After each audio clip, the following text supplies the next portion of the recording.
ठीक अच्छे तेना रसकल्लोल दीनकृष्ण दास छांद संख्या हूँ 15 छांद राग हूँ बसंत बराड़ी राग रचना कराई पद संख्या 40 गोटी पद रही बहुत लंग क्लास हो 2-3 अंतर क्लास हो 3-4 हो पद हूँ 40 पदर आम 40 गोटी पद रही आलोचना करवा तेल रसकल्लोल कल्लोळर 15 छांदे कौ विषय वस्तु वर्णना कराई देखा कि छांदे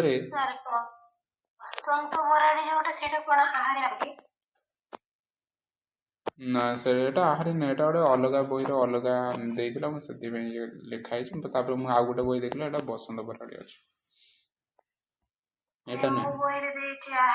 यहाँ भूल अच्छे बसंत बराड़ी ठीक हम आहरीटा भूल अच्छे मुझे से बहीटा देखला आउ अलग बही देखला यहाँ बसंत बराड़ी अन्य बही गोटे बही के बाहरी गोटे काटिदेली ठीक अच्छे तेल छांदे आम प्रथम पदरु 11 पद पर्यंत केवल ग्रीष्म ऋतु दीनकृष्ण दास ग्रीष्म ऋतुर वर्णना कर ग्रीष्म ऋतु कौन कौन सब घटी थाए तार वर्णना एवं यह सहित ग्रीष्मर प्रचटनता हेतु विचलित होई गोपी माने जल क्रीड़ा करने उद्देश्य कालंदी अभिमुखे यात्रा करिसेंते ओके तेने यही यात्राकालीन दृश्य मध्य कविकर लेखनी रे चमत्कार रूप ग्रहण करिछि कौ भाव से कालंदी जल प्रवेश कर कालंदी जल से नृत्य स्नान करगुड़िक बना रही एवं कालंदी कूल से वस्त्र रखी जल में प्रवेश कर उल्लग्न हो गोपांगना माने जल क्रीडार रत थिला बेले श्रीकृष्ण जाई पहुंची कदम वृक्षर शाखारे उपवेशन करिसेंती एवं पवन को निर्देश देइसेंती जे गोपांगना मानकर वस्त्र को उड़े आनी कदम शाखारे रखिदेवाई तेणु पवन ताही एठिरे करिछि तेणु जल क्रीड़ा जल क्रीड़ी शेष में गोपी माने वृक्ष मूल को जाई जेतले वस्त्र न पाई आश्चर्य होइछन्ते ओके तेने कृष्ण को कदम्ब वृक्ष शाखारे बसी देखि जल मध्य को सेमाने तरतर होई पशि जाइछन्ति एवं अति आतुर होई गोपी माने वस्त्र मागिछन्ति श्रीकृष्ण को तेणु सेमानकर उल्लग्न रूप वर्णना कवि एठी वर्णना करछन्ति ता सहित जेते विनती आकुति करिछन्ति किंतु सेमाने वस्त्र देई नै श्रीकृष्ण तेणु गोपांगना को कृष्ण निर्देश देइछन्ति कि दुई भाई उद्योग उत्तोलन करी जल देवता को नमस्कार करने को कारण गोपी माने उल्लग्न होई स्नान करी जल देवता निकट में से दोषी होइछन द्रोही करिछन्ति मात्र गोपी माने कहिछन्ति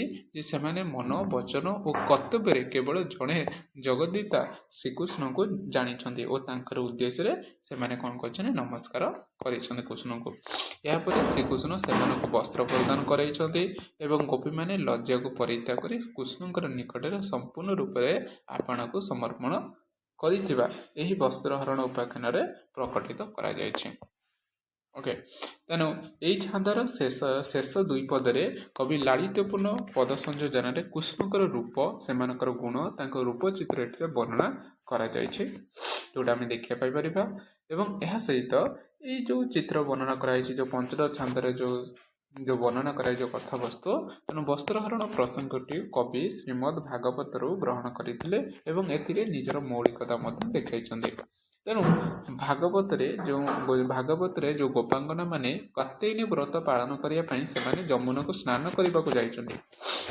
जोटी आम से हेमंत ऋतु थिला ओके मात्र कवि दीनकृष्ण दास यह ग्रीष्म ऋतु भाव में वर्णना कर हेमंत ऋतु को ओके तेणु भागवत श्रीकृष्ण सहित गोपाल बालक मैंने थिला बेले जो वस्त्रहरण करते सब एकत्रित थे किंतु दीनकृष्ण दास केवल एकाकी श्रीकृष्ण जाई वस्त्रहरण करुवार विषय एटी पंचदश छांदे वर्णना करें आम प्रथम आलोचना रही जो मुझे 1 ରୁ 10 पर्यटन केवल ग्रीष्म ऋतुर वर्णना कर गोप क्रीड़ा कलाई जल क्रीड़ा वर्णना कर देखा प्रथम पदरे कौन वर्णना कर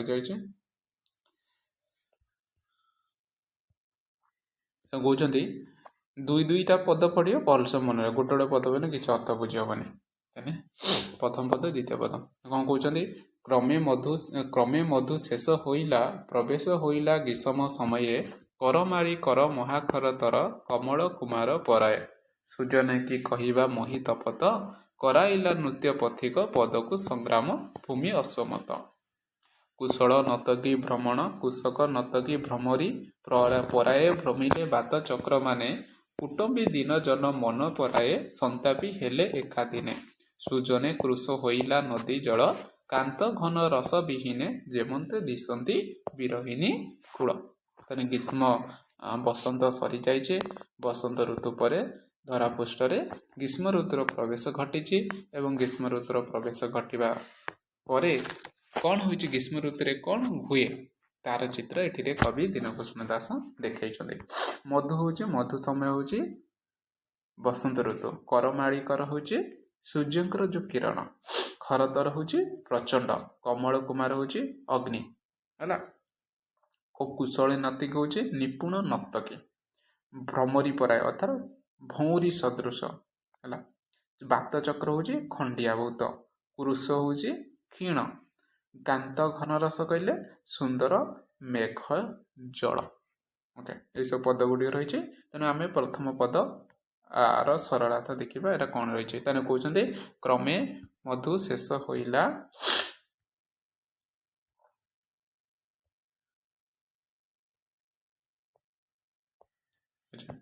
ତାହେଲେ କ'ଣ କହୁଛନ୍ତି, କ୍ରମେ ମଧୁ ଶେଷ ହୋଇଲା ପ୍ରବେଶ ହୋଇଲା ଗ୍ରୀଷ୍ମ ସମୟେ କର ମାରି କର ମହାଖରତର କମଳ କୁମାର ପରାଏ।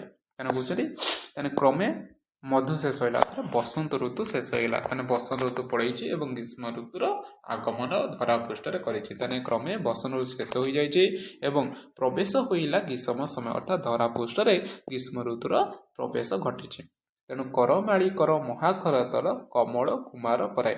ତେଣୁ ସୂର୍ଯ୍ୟଙ୍କର କିରଣ ଅତ୍ୟନ୍ତ ପ୍ରଖର ଦେଖାଲା। ତାହେଲେ କରମାଳି ହେଲା ସୂର୍ଯ୍ୟଙ୍କର କିରଣ କ'ଣ କହୁଛି, ମହାଖରତର ଅତ୍ୟନ୍ତ ପ୍ରଖର ହେଲା ଏବଂ ତାହା କୋଉଭଳି ହେଉଛି ସୂର୍ଯ୍ୟଙ୍କ କିରଣ, କମଳ କୁମାର ପରେ ଅର୍ଥାତ୍ ଅଗ୍ନି ପ୍ରାୟ। ତେଣୁ ଅଗ୍ନି ଯେମିତି ଉତ୍ତପ୍ତ ଅଟେ ହେଲା, ଯେମିତି ଅଗ୍ନିକୁ ଯେମିତି ଉତ୍ତପ୍ତ ଯୁକ୍ତ ଅଟେ ସେଇଭଳି ଭାବରେ ଗ୍ରୀଷ୍ମ କାଳ ଆସିବା ଫଳରେ ସୂର୍ଯ୍ୟଙ୍କର କିରଣ ସେଇଭଳି ଭାବରେ ଅତ୍ୟନ୍ତ ଉତ୍ତପ୍ତ ବା ପ୍ରଖରଦାୟକ ହେଲା। ସୁଜନ କି କହିବା ମୋହିତ ପଦ ଏ ତାନେ କହୁଛନ୍ତି ସୁଜନେ ଏ ସୁଜନ ଏ ବିଜ୍ଞ ବ୍ୟକ୍ତି ମାନେ ତାନେ ପୃଥିବୀ ଏତେ ମାତ୍ରାରେ ତାତିଲା ଯେ କ'ଣ କହିପାରିବ। ତାନେ ପୃଥିବୀ ଏତେ ମାତ୍ରାରେ ତାତିଲା ତାହାର କିଛି ବର୍ଣ୍ଣନା କରିବ। ତାନେ ଖରାଦିନ କ'ଣ ଯୋଉ ବୈଶାଖ ଜ୍ୟେଷ୍ଠ ଏଇ ମାସ ଦୁଇଟି କ'ଣ ହେଉଛି, ଗ୍ରୀଷ୍ମ ସୂର୍ଯ୍ୟଙ୍କର କିରଣ ଅତ୍ୟନ୍ତ କଷ୍ଟଦାୟକ ଅଟେ। ତାନେ ସୁଜନ ହେ ବୁଦ୍ଧିଜନ ମାନେ ତାନେ କ'ଣ କହିବା, କିଏ କହିବା, କେଉଁ କଥା କହିବା। ତାନେ ପୃଥିବୀ କ'ଣ ହେଲା ଅତ୍ୟନ୍ତ ତପତ ଅର୍ଥାତ୍ ତାତିଲା ଏଇ ସମୟରେ। ଆଉ କ'ଣ ହେଉଛି ତାର କୋଉ ଭଳି ଭାବରେ ତାତିଲା, କରାଇଲା ନୃତ୍ୟ ପଥିକ ପଦକୁ ସଂଗ୍ରାମ ଭୂମି ଅଶ୍ୱମତ। ତାନେ କରାଇଲା ନୃତ୍ୟ ପଥିକ, ପଥିକ ହେଉଛି ବାଟରେ ଯାଉଥିବା ପଥିକ ମାନେ, ସେମାନଙ୍କୁ ନୃତ୍ୟ କରାଇଲା। କେଉଁପରି ନୃତ୍ୟ କରାଇଲା, ତାନେ ସଂଗ୍ରାମ ଭୂମିରେ ଅଶ୍ୱମାନେ ଯେଉଁଭଳି ଭାବରେ ନାଚନ୍ତି ହେଲା, ଯେଉଁଭଳି ଭାବରେ ଯେଭଳି ତାଙ୍କର ଯେଉଁ ଧାବମାନ ଯେଉଁଭଳିଆ ରହିଥାଏ ହେଲା, ସେଇଭଳି ଭାବରେ କ'ଣ ହେଉଛି ପଥିକ ମାନେ ବାଟରେ ଯାଉଥିବା ବେଳେ ସେଇଭଳି ଭାବରେ ତାଙ୍କର ପାଦକୁ ସେଇଭଳି ଭାବରେ ଯେଉଁ କ'ଣ ହୁଅନ୍ତି ଡେଇଁ ଡେଇଁକି ଯାଆନ୍ତି, କାରଣ ଗୋଡ଼ ତାତି ଯାଇଥାଏ। ସେଥିପାଇଁ କ'ଣ ହେଉଛି ସେମାନେ ନାଚିଲା ପରି ସେମାନେ ଯାଇଥାନ୍ତି। ତେଣୁ ଯେହେତୁ ଗ୍ରୀଷ୍ମର କାଳରେ ଆରମ୍ଭ ହୋଇଛି, ତେଣୁ ପଥିକ ମାନଙ୍କୁ ସଂଗ୍ରାମ ଭୂମିରେ ଅଶ୍ୱମାନଙ୍କର ନାଚିଲା ପରି ପଥିକମାନଙ୍କୁ ସେଇଭଳି ଭାବରେ ନୃତ୍ୟ କରାଇଲା କିଏ, ଏଇ ସୂର୍ଯ୍ୟଙ୍କର କିରଣ ହେଲା। ତାହେଲେ କି ହେ ସୂଜନେ ପୃଥିବୀ ଏତେ ମାତ୍ରାରେ ତାତିଲା ଯେ ପଥିକମାନେ ଯୁଦ୍ଧ କ୍ଷେତ୍ରରେ ଘୋଡ଼ା ନାଚିଲା ପରି ନାଚି ନାଚି ସେମାନେ ପଥ ଗମନ କଲେ। ଆଉ କ'ଣ ହେଉଛି, ତାହେଲେ କୁଶଳୀ ନର୍ତ୍ତକୀ ଭ୍ରମରୀ ପରାଏ ଭ୍ରମିଲେ ବାତ ଚକ୍ର ମାନେ। ତାହେଲେ କୁଶଳୀ ନର୍ତ୍ତକୀ ତାହେଲେ ଶ୍ରେଷ୍ଠ ନର୍ତ୍ତକୀ, ଯେଉଁମାନେ ଶ୍ରେଷ୍ଠ ନୃତ୍ୟରେ ଯେଉଁମାନେ ପାରଙ୍ଗମ ଥାନ୍ତି ସେମାନଙ୍କର ନୃତ୍ୟ କୋଉଭଳି ଭାବରେ ଖଣ୍ଡିଆଭୂତ ସଦୃଶ। ବାତ ଚକ୍ର ମାନେ ଖଣ୍ଡିଆଭୂତ ଦେଖୁଛ କୋଉଭଳି ଭାବରେ ଗ୍ରୀଷ୍ମର ସମୟରେ କ'ଣ ହୋଇଥାଏ, ଖଣ୍ଡିଆଭୂତ ଗୁଡ଼ିଏ ସବୁ ଆସିଥାଏ ଏବଂ ଉପରକୁ କ'ଣ ହୋଇଥାଏ ଘିରି ଘିରି ବୁଲିଥାଏ ହେଲା। ତେଣୁ କୁଶଳୀ ନର୍ତ୍ତକୀ ଯେଉଁଭଳି ଭାବରେ ନର୍ତ୍ତକନ୍ତି ନାଚିବା ସମୟରେ ଯେଉଁଭଳି ଭାବରେ ବୁଲିଥାଏ ସେଇଭଳି ଭାବରେ ଗ୍ରୀଷ୍ମ କାଳରେ ଖଣ୍ଡିଆଭୂତ ସବୁ ସେଇଭଳି ଭାବରେ ଭ୍ରମିଲେ ବା ବୁଲିଲେ। କୁଟୁମ୍ବୀ ଦିନ ଜନ ମନ ପରାଏ ସନ୍ତାପୀ ହେଲେ ଏକାଦିନ। ତାହେଲେ କୁଟୁମ୍ବୀ ଦିନଜନ ହେଉଛି କୁଟୁମ୍ବୀ ଅଧିକ, କୁଟୁମ୍ବୀ ହେଉଛି କୁଟୁମ୍ବ। ଆମର ଯେଉଁ ଯେମିତି କୁଟୁମ୍ବ ରହିଛି ଅନେକ ବଂଶ ଆମର ରହିଛନ୍ତି, ଆମର ବଡ଼ ସାନ ମଝିଆ ସବୁ ବଡ଼ ଗୋଟେ ପରିବାର ହେଲା। କୁଟୁମ୍ବ ହେଉଛି ପରିବାର, ଦିନଜନ ହେଉଛି ଗରିବ ଲୋକ। ତେଣୁ ଗ୍ରୀଷ୍ମକାଳ ଆସିବା ଫଳରେ କହନ୍ତି ଦିନଜନ ବା ଦୁଃଖୀ ବା ବହୁ ବିଶିଷ୍ଟ ପରିବାର ଥିବା କୁଟୁମ୍ବୀମାନଙ୍କର ଅବସ୍ଥା ଶୋଚନୀୟ ଅର୍ଥାତ୍ ମାନେ କୁଟୁମ୍ବୀ ବା ଗରିବ ଲୋକଙ୍କର ମନ ସର୍ବଦା ସନ୍ତପ ହେଲା ଗ୍ରୀଷ୍ମକାଳ ଆସିବା ଫଳରେ, ଏବଂ ଲୋକମାନେ ଦିନରେ ସନ୍ତାପିତ ହେଲେ। ଦିନ ନା କ'ଣ ହେଲା? ସନ୍ତାପିତ ହେଲେ ହେଲା। ତାହେଲେ ଯେହେତୁ ଗ୍ରୀଷ୍ମକାଳ ଆସିଛି, ତେଣୁ ଚାରିଆଡ଼େ କେବଳ ଗ୍ରୀଷ୍ମର ପ୍ରଭାବରେ କ'ଣ ହେଉଛି? ଉତ୍ତପ୍ତ ହୋଇଯାଇଛି। ତେଣୁ ଦୁଃଖୀ ଲୋକମାନେ କ'ଣ ହେଉଛନ୍ତି? ଏଇ ସମୟରେ କଷ୍ଟ ଅଧିକ ପ୍ରାପ୍ତ ହେଲେ ବା ସେମାନଙ୍କର ମନରେ ସନ୍ତାପ ବା ଦୁଃଖ ପ୍ରବେଶ ଘଟିଛି। ଆଉ କ'ଣ ଘଟିଲା? ସୁଜନେ କୃଶ ହୋଇଲା ନଦୀ ଜଳ, କାନ୍ତ ଘନ ରସ ବିହୀନେ ଯେମନ୍ତ ଦିଶଇ ବିରହିଣୀ କୂଳ। ତାନେ କାନ୍ତ ଘନ ରସ ସୁନ୍ଦର ମେଘ ଜଳ। ତାନେ କହୁଛନ୍ତି ଯେତେବେଳେ ଗ୍ରୀଷ୍ମକାଳ ଆସିଛି, ଗ୍ରୀଷ୍ମକାଳ ଆସିବା ସମୟରେ କ'ଣ ଘଟିଯାଏ? ଚାରିଆଡ଼େ କେବଳ ଶୁଷ୍କ ହିଁ ଦେଖାଯାଇଥାଏ। ତେଣୁ ଏହି ସମୟରେ ନଦୀର ଜଳ କ'ଣ ହୋଇଥାଏ? କୃଶ ହୋଇଯାଇଥାଏ, ଅର୍ଥାତ୍ ଶେଷ ଘଟି ଯାଇଥାଏ।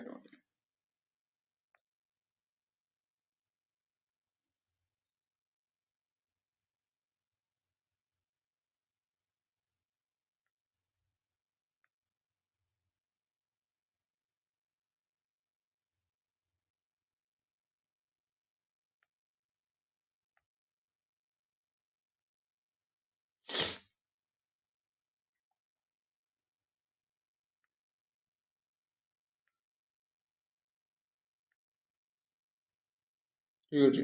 ତେଣୁ କ'ଣ ଥାଏ? ତେଣୁ ଗ୍ରୀଷ୍ମ କାଳ ଆସିବା ଫଳରେ କ'ଣ ନଈର ଧାର ଗୁଡ଼ିକ ଶୁଷ୍କ ହୋଇଯାଇଥାଏ। ତେଣୁ ଆଉ ଜଳ ନଥାଏ, ତେଣୁ ସବୁ ଗୁଡ଼ିକ ତାର ଶୁଷ୍କ ଘଟିଯାଇଥାଏ।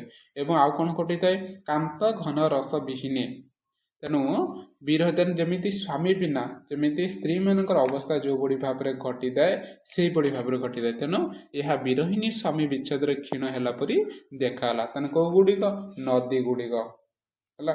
ତେଣୁ ବିରହିଣୀ ସ୍ୱାମୀ ବିନା ନାରୀମାନଙ୍କର ଅବସ୍ଥା ଯେଉଁଭଳି ଭାବରେ ସେମାନେ କ୍ଷୀଣ ହୋଇଯାଆନ୍ତି, ସେଇଭଳି ଭାବରେ ଗ୍ରୀଷ୍ମ କାଳ ଆସିବା ଫଳରେ ନଦୀ ଗୁଡ଼ିକ ସେଇଭଳି ଭାବରେ ନିଜର ପ୍ରକୃତ ସ୍ୱଭାବକୁ ସେମାନେ ହରାଇ ବସିଲେ, ଅର୍ଥାତ୍ ନଈର ଧାର ଗୁଡ଼ିକ ଶୁଷ୍କ ହେବାକୁ ଲାଗିଲା ହେଲା। ମେଘ ବିନା ମେଘ ତ ହେଲାନି, ତେଣୁ ଚାରିଆଡ଼େ କେବଳ ଗ୍ରୀଷ୍ମର ସୂର୍ଯ୍ୟଙ୍କର ମହାପ୍ରତାପ ଦେଖାଗଲା। ତେଣୁ ସେଥିପାଇଁ ଏମାନେ କ'ଣ ହେଉଛନ୍ତି? ଶରୀର କ୍ଷୀଣ ହେବାକୁ ଲାଗିଲା। ଠିକ୍ ଅଛି। ତେଣୁ କାନ୍ତ ଘନ ରସ ହେଉଛି ଆମେ ଦୁଇଟି ଅର୍ଥ ଏଠିରେ ନେଇପାରିବା। ଗୋଟେ ହେଉଛି କାନ୍ତ ହେଉଛି ସ୍ୱାମୀ ହେଲା, ସ୍ୱାମୀଙ୍କର ଘନ ରସ ହେଉଛି ସ୍ୱାମୀଙ୍କର ପ୍ରେମ ରସ, ଆଉ ଗୋଟେ ହେଉଛି ସୁନ୍ଦର ବର୍ଷା ଜଳ। ତେଣୁ ସ୍ୱାମୀଙ୍କର ପ୍ରେମ ରସ ବା ସ୍ୱାମୀଙ୍କର ପ୍ରିୟ ନ ହୋଇକି ସ୍ତ୍ରୀମାନଙ୍କର ବିଚ୍ଛେଦ ସୃଷ୍ଟି ହେଲା। ଓକେ, ଏବଂ ସେମାନେ କ୍ଷୀଣ ହୋଇଗଲେ। ଓକେ, ତେଣୁ ସ୍ୱାମୀର ଶୃଙ୍ଗାର ରସ ନ ପାଇ ନାରୀମାନେ ଯେପରି କ୍ଷୀଣ ହୋଇଯାଆନ୍ତି, ସେହିଭଳି ଭାବରେ ବର୍ଷା ଜଳ ନ ପାଇ ନଦୀ ଗୁଡ଼ିକ ସେହିପରି କ୍ଷୀଣ ହୋଇଗଲେ ବା ଶୁଖିଗଲେ। ତେଣୁ ସୁଜନେ କୃଶ ହୋଇଲା ନଦୀ ଜଳ, କାନ୍ତ ଘନ ରସ ବିହୀନ ଯେମନ୍ତ ଦିଶନ୍ତି ବିରହିଣୀ କୂଳ। ଠିକ୍ ଅଛି। ଏତିକି ପର୍ଯ୍ୟନ୍ତ ପଢ଼ିତ। ନେକ୍ସଟ କ୍ଲାସରେ ଆମେ ଏଇଠୁ ଆଲୋଚନା କରିବା କାବ୍ୟ। ଓକେ, ଆଜି କେବଳ ଇଣ୍ଟ୍ରୋଡକ୍ସନ୍ କରିଦେଲି, କାଲିଠୁ ଆମେ ଏଇଠୁ ପଦରୁ ଆଲୋଚନା କରିବା। ଠିକ୍ ଅଛି। ଏଇଟା ବହୁତ ବଡ଼ ବର୍ଣ୍ଣନା ରହିଛି, ଏଇଟା ବହୁତ କ୍ୱେଶ୍ଚିନ୍ ଆସିବ, ଏଇଟା ଟିକେ ଭଲସେ ବୁଝିଗଲା।